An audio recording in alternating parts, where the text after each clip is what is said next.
What does it feel like to walk free while an innocent man dies in your place? Can a life built on violence ever truly be redeemed? And what happens to a soul that has been spared, but doesn't know why? These questions haunted the man known only as Barabbas, the notorious prisoner whose unexpected release became the fulcrum of history. The Gospels mention him in just a few verses, a mere footnote in the grand narrative of Christ's Passion, yet his story reverberates through eternity with unsettling power. He was more than a criminal who escaped death. He was a living paradox, a guilty man pardoned while innocence was condemned. Who was he, really? The name Barabbas likely meant son of the father, a cruel irony, for the true son of the father took his place that day. Historical accounts suggest he was no petty thief, but a revolutionary leader, John chapter 18 verse 40, a zealot who had committed murder during an insurrection, Mark chapter 15 verse 7. To the Romans, he was a terrorist. To the Jewish nationalists, a freedom fighter. To himself, perhaps a hero, until the day he stood silent before the crowd's roar and realized he was nothing but a pawn in a divine drama far greater than his rebellion. His release was no accident. It was a cosmic exchange, foreshadowed centuries earlier when another guilty man, the scapegoat of Leviticus chapter 16, bore sins into the wilderness. Now Barabbas, dripping with bloodshed and sedition, was thrust into the daylight, a walking symbol of substitutionary atonement. The crowd had chosen him, but in truth, God had chosen him first, not for destruction, but as a vessel to display the scandal of grace. And grace, Barabbas would learn, was a heavier burden than chains. The morning had begun like any other for Barabbas, shackled in the damp, rat-infested bowels of Antonia Fortress, his wrists raw from iron fetters that had chafed his skin through the long, sleepless night. The stench of human waste and fear clung to the stale air, a familiar companion to prisoners awaiting execution. Barabbas, the zealot and revolutionary, Mark chapter 15 verse 7, had spent his life as a man of violence, a dagger in the dark, a thief on the Jericho road, a firebrand who believed Israel's freedom could only be won through Roman blood. He had ambushed supply caravans, slit the throats of sleeping soldiers, and once burned a tax collector's home with the man still inside. He wore his crimes like armor, proud of each scar, each act of defiance. But today was different. Today was Passover. Outside, Jerusalem swelled with pilgrims. The city buzzed with tension, whispers of a prophet from Galilee who had ridden into town like a king, only to be arrested like a common criminal. Barabbas had heard the stories, a man who healed the blind, fed thousands, even raised the dead. A man who preached loving enemies, a notion Barabbas had scoffed at over stolen wine with his fellow rebels. Then, suddenly, a roar erupted from the courtyard above. The sound of hundreds, no, thousands, of voices shouting, screaming. Barabbas pressed his ear to the cold stone wall, straining to hear. Were they calling his name? The cell door groaned open with a screech of rusted hinges. A Roman guard stood silhouetted in the torchlight, his smirk visible even in the gloom.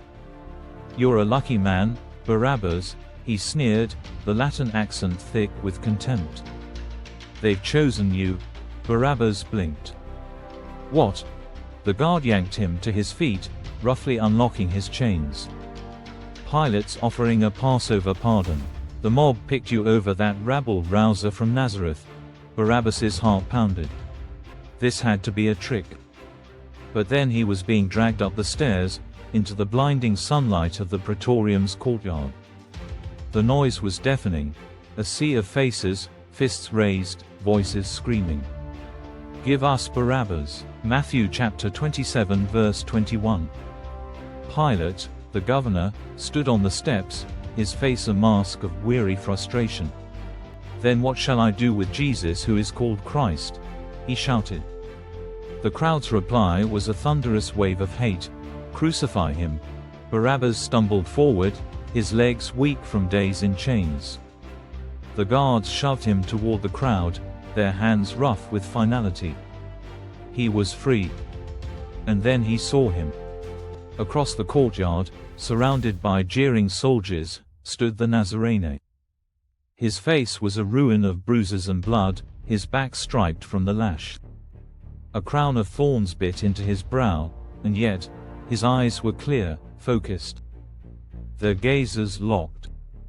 In that heartbeat, Barabbas felt the weight of 1,000 crimes crash down upon him. The faces of the men he'd killed flashed before him. The screams of those he'd robbed echoed in his ears. This man, this Jesus, was innocent. And he was walking to the cross that should have been Barabbas's. Shame, hot and suffocating, coiled in his gut. For the first time in his life, Barabbas, the proud revolutionary, wanted to hide. Freedom was not what he expected. Jerusalem buzzed with rumors, the earth had quaked at midday, the sun had turned black as sackcloth, the massive temple veil had torn from top to bottom as if ripped by unseen hands. Matthew chapter 27 verse 51. In the marketplace, women whispered in hushed tones about the crucified rabbi's final words, "Father, forgive them, for they know not what they do." Luke chapter 23 verse 34. Forgive. The word gnawed at Barabbas like a rat at a bone. He tried to drown it out, in the sour wine of back-alley taverns, in the fleeting warmth of women who didn't know his name, in the dimly lit hideouts where his old revolutionary comrades still plotted futile rebellions. But escape was impossible. Everywhere he turned, he saw crosses. Not just the three still standing on Golgotha, but the shadows of beams in the setting sun, the intersecting planks of market stalls, even the way children stacked sticks in the dirt. At night, he dreamed of splintered wood pressing into his shoulders, of nails piercing his own flesh, only to wake in a cold sweat, alive when he should have been dead. Worst of all was the echo of the crowd's chant, "His blood be on us and on our children." Matthew chapter 27 verse 25. Barabbas had stood silent that day, but now he wondered, had that blood somehow covered him instead? One night, drunk and despairing in a crumbling insula, he hurled his clay cup against the wall. It shattered like his illusions. "Why did they choose me?" he roared to the empty room. A voice answered from the doorway shadows, a man Barabbas didn't recognize, but whose eyes held a knowing sorrow. "Because he chose you first," Barabbas scoffed, wiping wine from his beard. "I'm no disciple, I'm a killer." But the stranger, Simon of Cyrene, the very man who had carried Jesus' cross, Mark chapter 15 verse 21, only smiled, the lines around his eyes deepening. "So was I, in my heart. But he took my place too." Something broke inside Barabbas then, not the sharp fracture of a bone, but the slow collapse of a fortress wall. He began following at a distance, listening from alleyways as the disciples gathered in hidden rooms, their voices trembling with both fear and fierce joy. They spoke of a Messiah who had eaten with tax collectors, touched the rotting flesh of lepers, promised paradise to a dying thief even as they hung side by side. Luke chapter 23 verse 43. Then came the rumor that stopped his breath. "He's alive." At first, Barabbas laughed, a harsh, disbelieving sound. Dead men don't rise. But then he saw Peter, the same fisherman who had denied Jesus 3 times before the rooster crowed, now standing in the temple courts, his voice ringing like a trumpet as he proclaimed the risen Christ. Acts chapter 2 verse 14-36. Barabbas had to know. He followed the disciples and found them at dawn by the Sea of Galilee, where the water shimmered like molten gold in the rising sun. A fire crackled on the shore, and above it, fish sizzled on a makeshift grill. Then he saw him. The Nazarene. Not a ghost. Not a memory. Alive, flesh and bone, the scars on his wrists visible as he turned the fish. Barabbas froze. This was the man who had died in his place. Jesus turned. Barabbas. Hearing his name spoken, without condemnation, without even a hint of accusation, shattered what remained of Barabbas's defenses. He fell to his knees in the damp sand, his voice breaking. "I don't deserve to be here." Jesus knelt beside him, lifting his chin with fingers still marked by nails. "None of us do." And in that moment, Barabbas understood. This was the revolution he'd been fighting for all along. Not a war against Rome, but a rebellion of mercy. Not a kingdom seized by the sword, but one given by grace. Barabbas became a living testament to the scandalous power of grace, his very existence a sermon more potent than any words could convey. In the marble-lined synagogues of Damascus, where Pharisees debated Torah with scholarly precision, his presence provoked outrage. When he stood to speak, his face still bearing the scars of Roman whips and zealot battles, the religious elite recoiled as if from a leper. "You're the reason he died," one rabbi hurled at him, spittle flying from his lips. Barabbas would simply nod, his voice quiet but unshaken, "Yes. And he chose to die in my place." The truth of it hung in the air like incense, undeniable, uncomfortable, transforming. In the stinking slums of Antioch, where hope was as scarce as clean water, Barabbas found his most receptive audience. Here, among thieves still practicing their trade and prostitutes with hollow eyes, his story resonated with raw power. When he spoke of the Nazarene who had taken his death, hardened criminals wept openly. One night, a young cutthroat clutching a stolen purse asked through tears, Could he take my death too?" Barabbas placed calloused hands on the man's shoulders. "He already has." The next morning, that same thief stood in the marketplace returning every stolen coin. Years wore on, and the man who had once fought Rome with daggers now battled spiritual darkness with testimony. His travels eventually led him to Rome herself, the belly of the beast that had crucified his savior. When imperial guards finally arrested him for preaching Christ, the irony wasn't lost on him.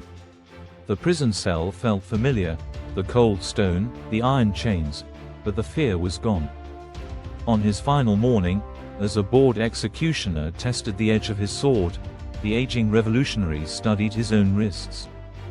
The scars from Roman shackles had faded, but the memory of their weight remained.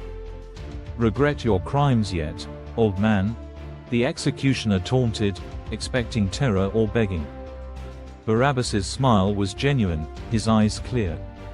Every single day, he confessed freely. "But I've been forgiven." He lifted his chin, the morning light catching the silver in his beard. "And that truth has changed everything about how I lived, and how I'll die." As the sword flashed downward, Barabbas didn't see the blade. In his mind's eye, he saw a hill outside Jerusalem, 3 crosses stark against a storm-darkened sky. He smelled the blood and dust, heard the weeping of faithful women. And as his soul separated from his body, his final conscious thought was of the middle cross, the one that should have been his, and the extraordinary love that had claimed it instead. The executioner wiped his blade, unaware he had just sent home a man who had been living on borrowed time since Passover. A man whose very life proved that no one was beyond redemption. A walking, breathing testimony that grace could find anyone, even a murderer, and rewrite their story. And somewhere in heaven, a scarred hand reached out to welcome home the son who had finally understood what it meant to be chosen.